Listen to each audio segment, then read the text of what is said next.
तो BAMS first years ready हो। आज क्रिया शरीर का एक सुपर इंपॉर्टेंट टॉपिक डिकोड करते हैं, आहार पाक। देखो, इसे कोई बोरिंग लेक्चर मत समझना। ये है हमारी बॉडी की अपनी फूड ट्रांसफॉर्मेशन की एपिक स्टोरी, जिस पर हर BAMS स्टूडेंट को प्रो बनना ही है। तो चलो स्टार्ट करते हैं। कभी सोचा है कि प्लेट में जो दाल चावल या जो भी हम खा रहे हैं वो आखिर हम कैसे बन जाता है? मतलब हमारी एनर्जी, हमारे सेल्स, हमारी बॉडी, ये कोई मैजिक नहीं है। ये एक प्रॉपर बायोकेमिकल प्रोसेस है। और मज़े की बात यह है कि आयुर्वेद ने सदियों पहले ही इसका पूरा मैप, इसका पूरा GPS तैयार कर लिया था। तो चलो इस जर्नी पर आगे बढ़ते हैं। सबसे पहला स्टॉप हमारी बॉडी का फूड हाईवे, जिसे हम कहते हैं अन्न वह स्रोतस। यहीं से सारा गेम शुरू होता है। अच्छा, तो ये अन्न वह स्रोतस है क्या चीज? बिल्कुल सिंपल भाषा में समझो, ये बॉडी का इंटरनल ट्रांसपोर्ट सिस्टम है। ये वो चैनल्स हैं जो खाने को मुंह से लेकर एकदम एंड तक ले जाते हैं। डाइजेशन, एब्जॉर्प्शन, सब कुछ यही चैनल्स हैंडल करते हैं, एक परफेक्ट सुपर एफिशिएंट हाईवे की तरह। अब आती है एक इंटरेस्टिंग बात। इस हाईवे के कंट्रोल सेंटर्स यानी इसके मूल को लेकर ना हमारे महान आचार्यों के व्यूज में थोड़ा सा डिफरेंस है। देखो, आचार्य चरक कहते हैं कि इसका मूल है आमाशय यानी स्टमक और वाम पार्श्व यानी हमारी लेफ्ट साइड। लेकिन आचार्य सुश्रुत कहते हैं कि मूल है आमाशय और अन्नवाहिनी धमनी यानी हमारी फूड पाइप। तो इसका मतलब क्या हुआ? मतलब ये कि एक आचार्य उसके फंक्शनल एरिया पर फोकस कर रहे हैं और दूसरे उसके एनाटॉमिकल पाथवे पर। कूल है ना? ओके, हाईवे समझ आ गया। अब आते हैं मेन इवेंट पर, अवस्थापा। लिटरली ये है हमारे खाने का 3 स्टेज ग्लो अप। असली ट्रांसफॉर्मेशन तो अब शुरू होगा। इस ग्लो अप के हैं 3 मेन फेज। स्टेज 1 मधुर अवस्थापाक, एक स्वीट फेज। स्टेज 2 अम्ल अवस्थापाक, जहां चीजें सौर हो जाती हैं। और स्टेज 3 कटु अवस्थापाक, एक पंजेंट फेज। स्वीट, सौर, पंजेंट, सिंपल। चलो अब एक एक स्टेज को ब्रेक डाउन करते हैं।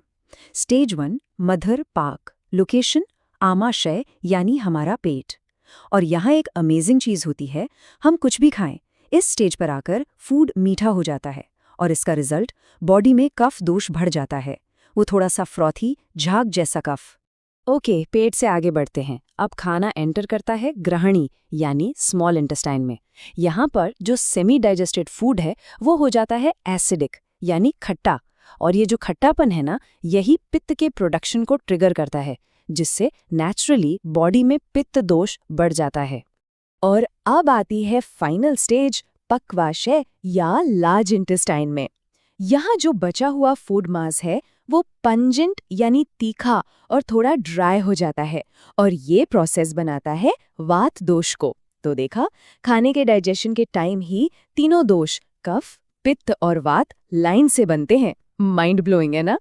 मेन डाइजेशन हो गया, बट वेट, पार्टी अभी बाकी है। अब टाइम है आफ्टर पार्टी का, जहां हम बात करेंगे विपाक की, यानी फूड का लॉन्ग टर्म इफेक्ट, और मिलेंगे हमारी अल्टीमेट सॉर्टिंग क्रू गृहिणी से। तो ये विपाक, जिसे निष्ठा पाक भी कहते हैं, है क्या? देखो, अवस्था पाक तो डाइजेशन के दौरान एक टेम्परेरी टेस्ट चेंज था। विपाक है पोस्ट डाइजेस्टिव टेस्ट, यानी खाने का ultimate long term metabolic impact. Basically खाना पचने के बाद बॉडी पर क्या परमानेंट असर छोड़ेगा, वो है विपाक। और अब मिलिए हमारे डाइजेस्टिव सिस्टम की सुपर हीरोज से, गृहिणी और पित्तधरा कला।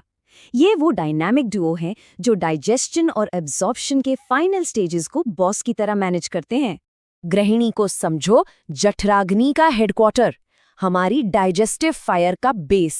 ये एक क्वालिटी कंट्रोल मैनेजर की तरह है, खाने को पकड़ कर रखती है और तब तक आगे नहीं जाने देती जब तक वो परफेक्टली प्रोसेस्ड ना हो जाए।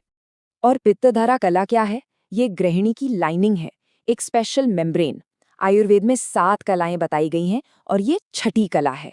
इसका काम हमारे सारे डाइजेस्टिव एंजाइम्स यानी पित्त को होल्ड करना।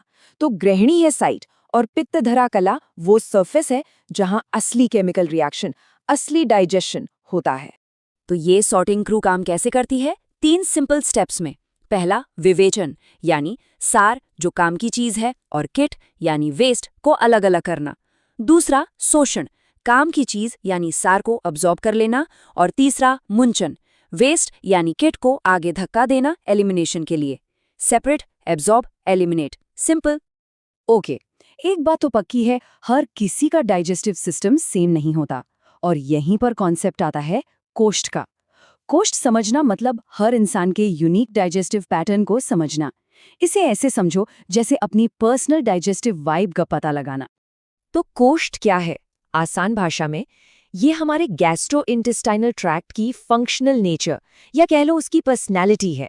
ये बताता है कि हमारी इंटेस्टाइन्स कितनी एक्टिव है, हमारी बाउल हैबिट्स कैसी हैं, बेसिकली पूरे सिस्टम का मूड कैसा रहता है। कोष्ठ के 3 मेन टाइप्स होते हैं। एक है क्रूर कोष्ठ, वात डोमिनेंट, इसमें कॉन्स्टिपेशन की टेंडेंसी रहती है। दूसरा मध्यम कोष्ठ, जो कि बैलेंस्ड है, नॉर्मल। और तीसरा मृदु कोष्ठ, पित्त डोमिनेंट, इसमें बाउल मूवमेंट्स लूज रहते हैं। और सुनो फ्यूचर डॉक्टर्स, ये कॉन्सेप्ट सुपर इंपॉर्टेंट है क्योंकि पेशेंट का कोष्ठ देखकर ही मेडिसिन की डोज डिसाइड होती है। गेम चेंजर है ना? ओके, तो इतनी सारी बातें, अन्वश, स्रोतस, अवस्थापक, विपाक, कोष्ठ, हमने ये सब क्यों सीखा? चलो अब सारे डॉट्स कनेक्ट करते हैं और समझते हैं कि एक आयुर्वेदिक प्रैक्टिशनर के तौर पर ये नॉलेज इतनी ज़रूरी क्यों है।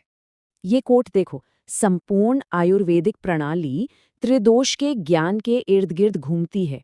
और ये जो पूरी डाइजेशन की कहानी हमने समझी ना, यही तो दोषों के बैलेंस की जड़ है। और हम जानते हैं, दोष बैलेंस्ड मतलब हेल्थ, दोष इम्बैलेंस्ड मतलब डिजीज। That's it. तो बॉटम लाइन क्या है? आहार पाक को समझना सिर्फ थ्योरी रटना नहीं है, ये आपकी डायग्नोस्टिक सुपर पावर है। इससे आप किसी भी इम्बैलेंस के रूट कॉज तक पहुंच सकते हो, right from stage 1 of digestion. तो अब एक सवाल, अब जब डाइजेशन का ये पूरा मैप पता चल गया है, तो क्या अब अगले मील को उसी तरह से देखा जा सकता है?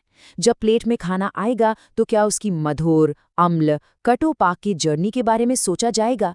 इस पर सोचना जरूर। तो ये था आहार पाक का पूरा ब्रेकडाउन। उम्मीद है सब क्लियर हो गया होगा। सीखते रहिए और हमेशा क्यूरियस बने रहिए। ये था सौर्य BMS एक्सप्लेन्स। ऐसे ही और कॉम्प्लेक्स टॉपिक्स को सिंपल बनाने के लिए सब्सक्राइब जरूर करना।